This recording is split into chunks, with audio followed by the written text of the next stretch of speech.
Let's introduce everybody. We'll start over here. J.P. Crawford. Give him a hand. J.P. Crawford. Shed Long. Justin Dunn. We got Justin Sheffield. Art Warren. Good to see you, man. Hey, your Barry White was unbelievable yesterday when we had you on camera. It was great. I love your voice. You should hear his voice. You sound like Barry White. Reggie McClain. Kyle Lewis. Keon Broxton. Malik Smith. And Dee Gordon.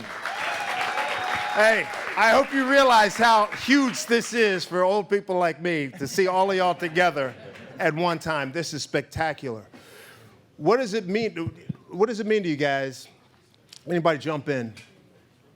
Given the numbers that have declined over the years of African Americans in baseball, that you guys are one of, you're a group of 10 here right now, here and now in Seattle. What is it? D, you're a senior guy. Go for it. It means a lot. It means a lot, especially for myself. Especially these guys.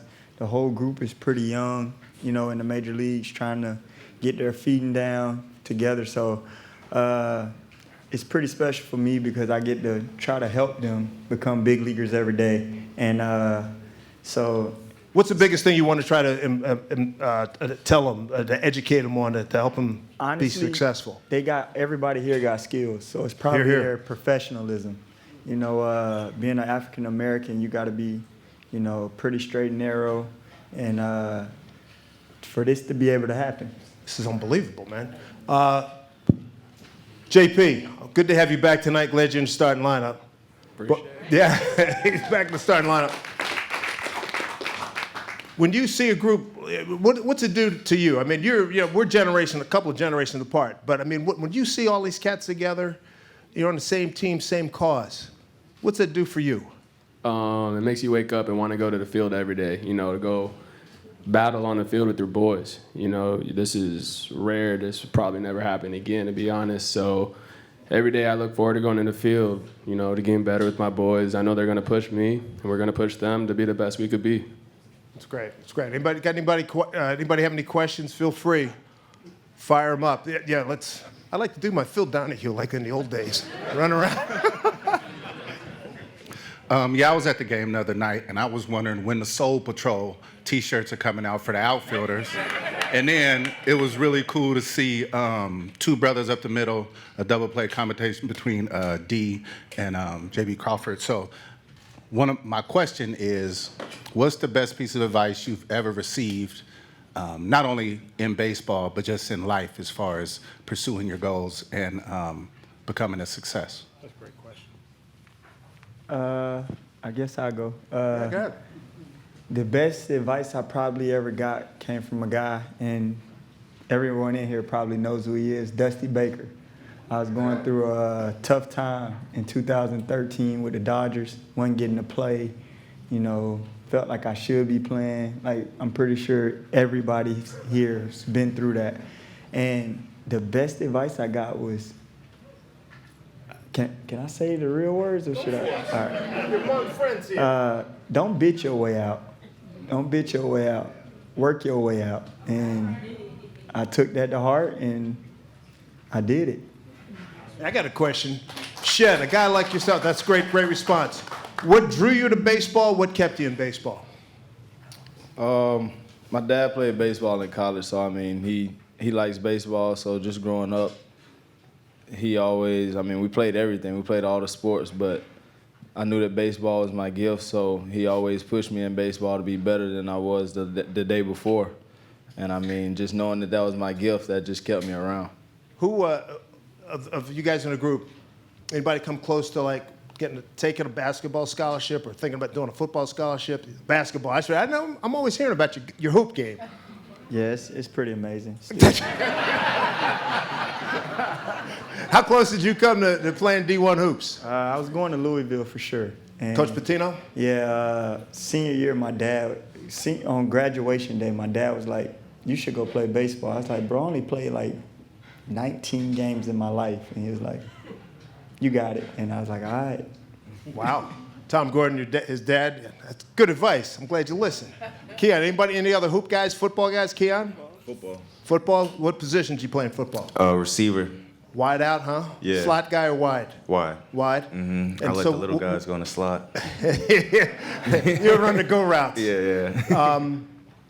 What was that moment where you said, no, I'm not doing this. I'm going baseball? I think it was after high school, and I got drafted by the Phillies in like the 27th round. And I had already signed to Florida Atlantic to play football and baseball, but once I got drafted, I was just like, you know what, maybe baseball's a better route, safer. The longevity is way better, money's way better. It's just a all-around better gig, but it's a lot harder than football, I'll tell you that. I didn't expect it to be as hard as it was until I got to the minor leagues and really learn to grind, and that's when I had to push myself to really learn how to not give up on yourself and, Yeah, that's a good keep point. your dreams first. Did anybody have a moment like you're riding the buses in the minor leagues and going, I don't want to do this. This is crazy. This is nuts. Oh, yeah. Give me an experience. Give me like that moment when that happened. Honestly, my moment was I got drafted as a catcher.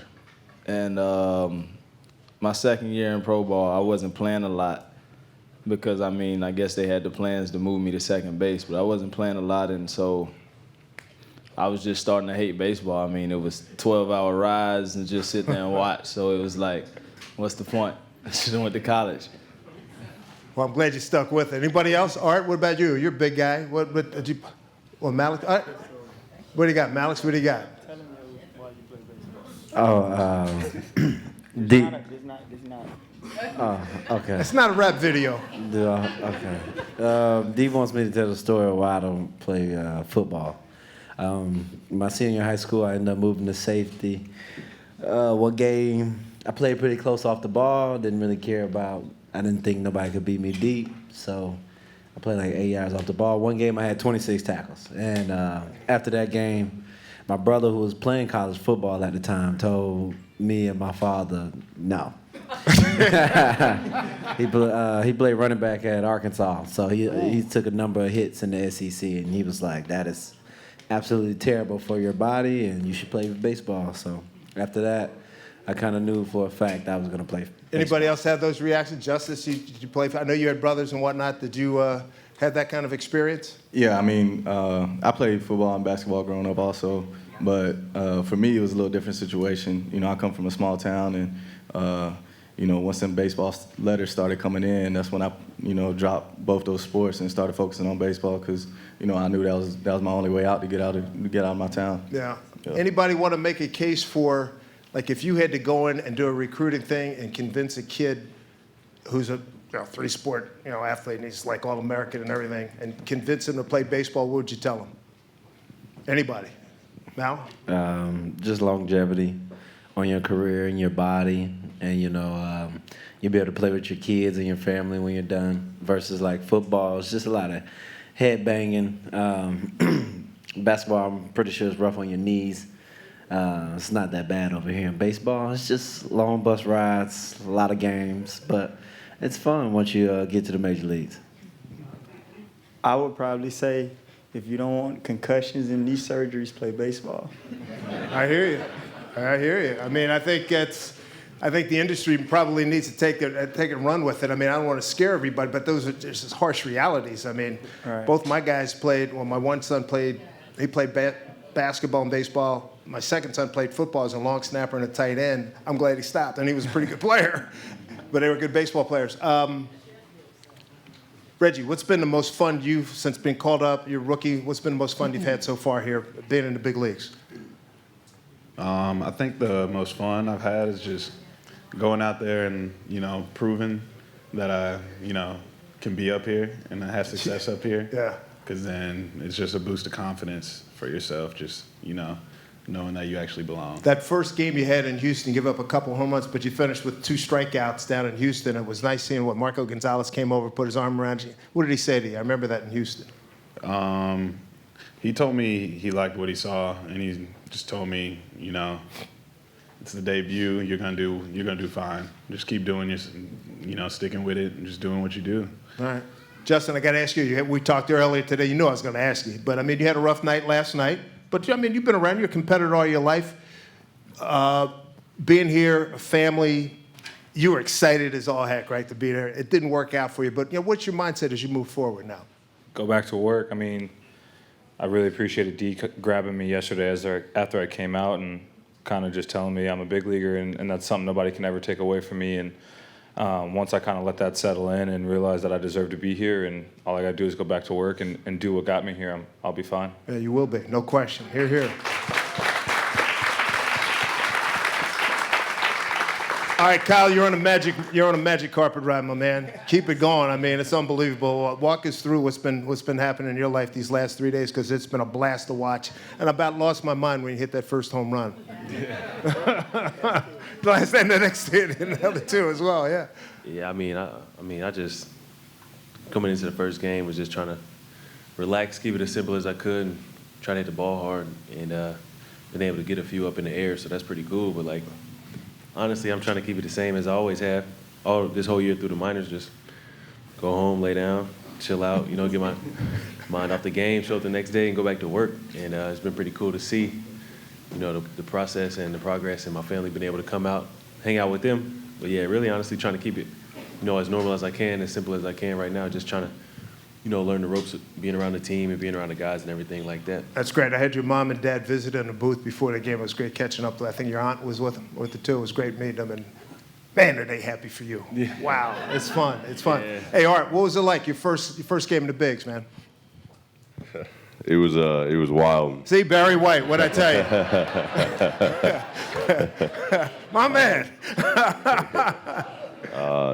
Getting called up here with Dunny and Kalu the other day. I was itching to get in. It was cool seeing Kalu get in there the first night, and then Dunn get in yesterday. As a reliever, you don't know when you're going to get in. So over the last 2 games, I was really itching. So the opportunity arose last night, and when that bullpen door opened up and I ran out there, I was like, I kept my head down because I didn't want to look up and see anything around me. Until don't trip, right? Right. I threw that last pitch and I looked up and I was like, man, I made it, And then, so it was really special. That's really cool. By the way, I think the celebrations when somebody hits a home run.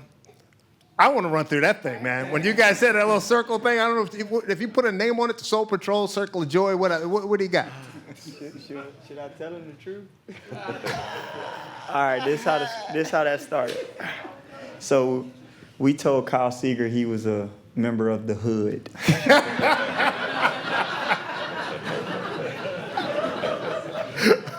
That was great. It's a bunch of us. Right. Yeah. And one day he hit a homer, and we did it, and we do it for ourselves, but him and Dylan Moore are part of the hood. So there we go. All right. Becoming club members. What's, who haven't I spoken? Yeah. Who haven't I spoken to? Everybody's had to say. Anybody got any questions for these fellas? Because get your pictures. This got to be historic, not only for Seattle, but for baseball, right? I mean, I can remember back in the 60s and 70s, we had all this African Americans. Who was it? You? Oh, here we go. Hi. I heard the name Sheffield. Is that Gary Sheffield's son? Nah, he just light-skinned like him. No, that's a rumor. My whole life I've been, his nephew, his son, all that. But no, not at all. No relation. What's your name? Jalen. Jalen, nice to meet you. What's your question? D. Gordon, when was the best part in your career? The best part in my career? Probably the home run I hit for Jose Fernandez. Oh, I've seen a lot of emotion over the years. That was amazing. I mean, he had just passed, the week before? No. The day before? The night before. Whew. Yeah, you handled it well, man. That was. I did. No, you showed yourself. You let it go. There's nothing wrong with that. Nothing wrong with that at all. I applaud you for it. Anybody else? Any other? Yeah. Yes. Go ahead. Shout it out. I learned the game from my grandfather. That's why I fell in love with it. My son's 4. He's in love with soccer. I want him to love baseball. Other than taking him to games and having him watch it on TV, what was it for you guys that drew you to baseball and kept you there? For me, I grew up in a little town, and we play all 3 major sports all day long. So I grew up playing it, but I never played like on a team. And my dad played, so my uncles were in the minor leagues. I got a brother in the minor leagues right now, so I kind of had no choice. See, for me, I was a complete opposite. I had nobody. I think for me, you just got to get them out there, and you got to have them play the sport. I mean, for a lot of people, baseball is boring to watch. You know, a lot of nothing happens, and for kids who love watching football, soccer, a lot of stuff happens in that. So I think if you want to get your kid to go out and play baseball, you got to go out there and play the game with them. There you go. What's your name, buddy? Trey. Trey, what's your question? D. Gordon, do you remember when you gave me your batting gloves? Yeah, where they at? Huh? I need them tonight. Where they at? He said, where they at? That's cute. Very cute. That was great. What's your name? Miles. Miles, what's your question? It's for Kyle Lewis. How did you recover after your knee surgery in the minors? Wow, good question. A lot of months, a lot of long nights, just working. Like probably the first, 3-4 months, couldn't barely walk. I couldn't walk for like 2 months, and then start walking. You got to learn how to walk again. So you're limping around for a little bit. Then once you learn how to walk, you got to learn how to jog again. Then you got to learn how to run straight. Then you got to learn how to cut.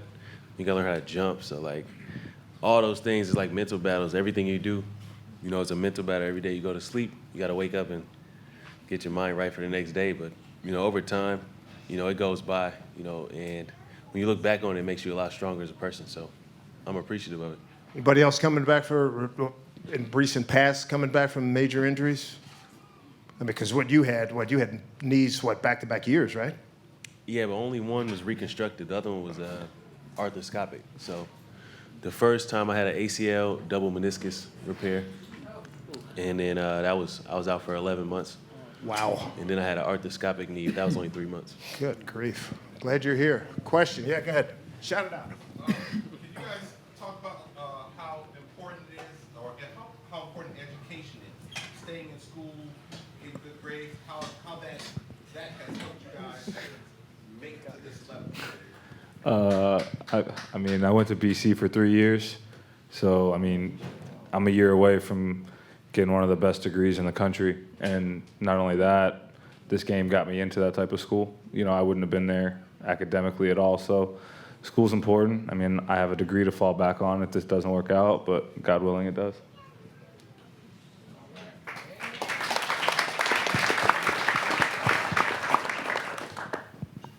With baseball being a business and seeing how you all bonded together, how do you deal with the prospect of being traded, here today, gone tomorrow? Relationships that you build, having to leave those relationships, how does that impact you in the short term and also too in the long term? This is my third team this year, so I think I got a little bit more to say about it than anybody else. But you control what you can control. The only thing you can control is what you do on the field and your work ethic. So every day you just come in and work hard and try to be the best you can, and they're going to make their moves no matter what. If you're doing good, if you're doing bad, they still already have a plan of what they want to do with their team and how they want to construct their team. So you try your best not to worry about that, and you just go out there and play the game that you love. Great answer. What's your name? Trey. Yeah, what's your question? How did you guys learn how to push yourselves through it, even though you failed sometimes? Push yourself through what now? Push yourself through just being in baseball. To fight through, any hurdles that you've had, physical or whatever, and, getting cut. Anybody want to jump on that? Yeah. For me personally, every day is a new obstacle, so there's something that you want to accomplish every day. So no matter what I've done the day before, I still show up with a goal and a task every day.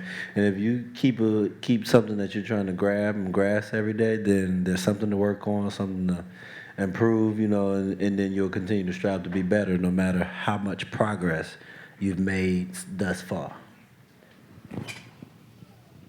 Go ahead. What's your life after baseball? That your career is over. What is your Question is, what about life after baseball? What kind of plans are you thinking about? I'm gonna be honest with you. I tell these boys like every day, I'm gonna save my money and I'm gonna disappear.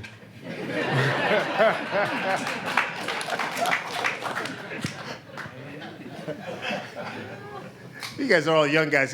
You do have to look a little bit ahead. Anybody else, like maybe a couple of seconds where you think about it? They all young. Like I know. You're the old head here. Yeah, they got like 10 more years at least. Let's hope. I like it. I like the way you think. Here you go.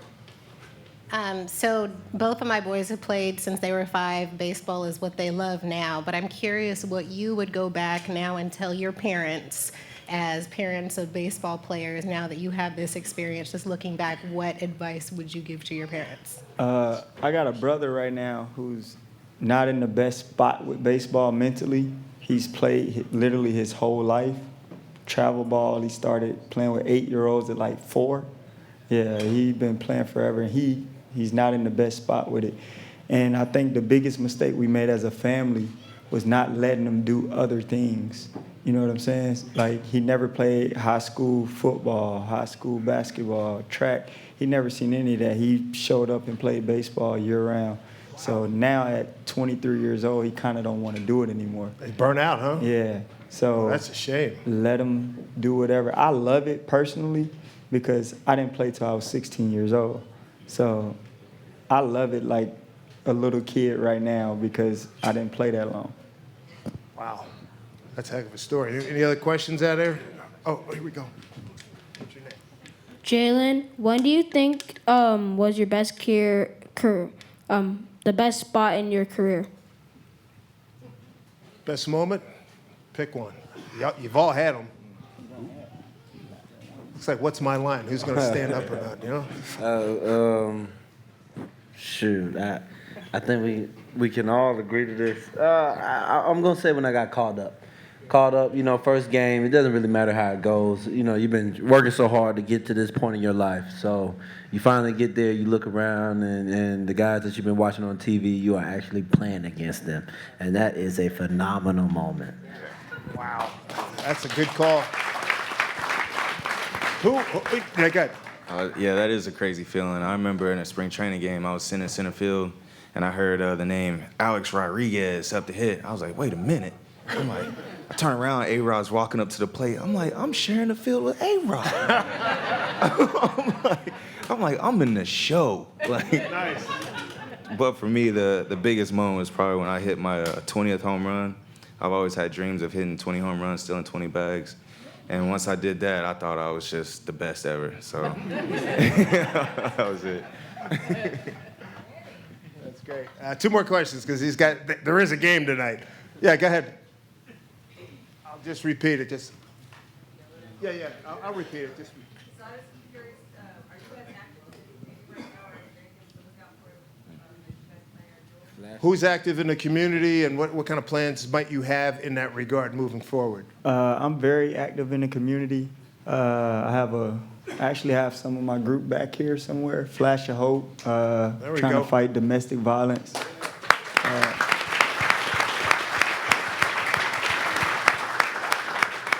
I do a lot with the Boys and Girls Club, and I also do a lot abroad with Striking Out Poverty.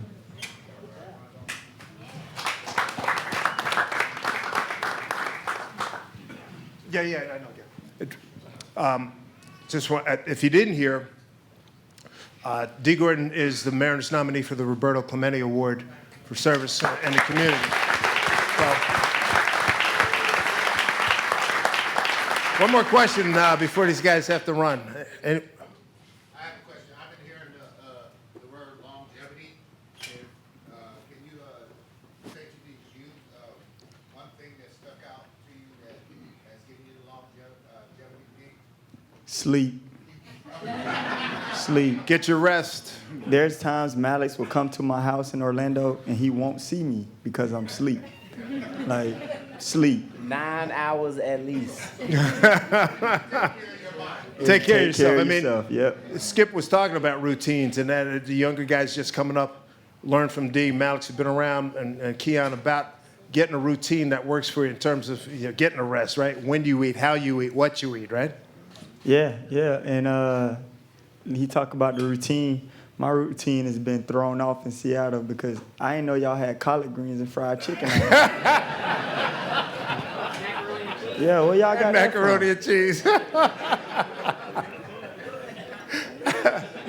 Hey, listen, these guys got to go. We appreciate you guys coming. We appreciate them coming. Round of applause. Thank you so much.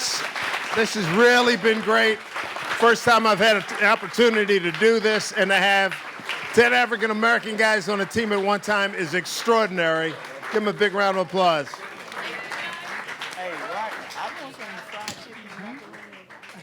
Ladies and gentlemen, once again, we'd like to thank our panelists for joining us here tonight on African American Heritage Night at